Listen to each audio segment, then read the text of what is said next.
And so when you have this in a nation, there's only one way to turn it around.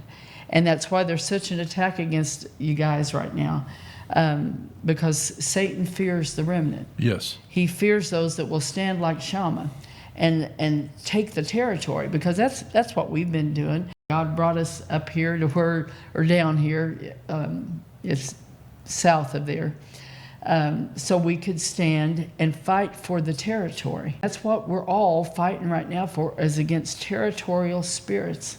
We're fighting against, Baal is still up there. Jezebel is ruling and reigning still. That's why the homes are being destroyed. They weren't the big principalities, but I saw some fall here. And they're usually, it's after an intense battle. And that's what we're going through right now. This is an intense battle of territories, because Satan's got to try to keep things the way they are, or he's going to lose the United States. And this is his baby, he thinks. And things, I think it's going to have extended time if we stand up and fight. And it doesn't take the whole nation.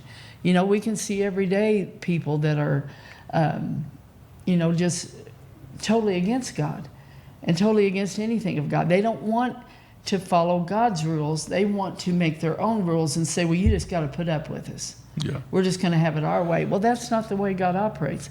And so what you see throughout the Word of God over and over is you take somebody that has the courage to make a stand and just says, if I die, I die, but I'm standing here. I'm believing God's going to give us the victory. And that's where we're at right now, is we're in this horrible attack season that God told me was coming years ago. He called it a rampage. And I believe we're in that rampage time. And so this is the time that we don't get discouraged and we don't say, okay, God's just going to judge the nation. There's nothing that we can do. There's judgment coming, all right, but it's not going to be the way people think it is. He's going to judge evil in the churches, and he's going to judge the evil in the land. And I already think that we're seeing the shakings.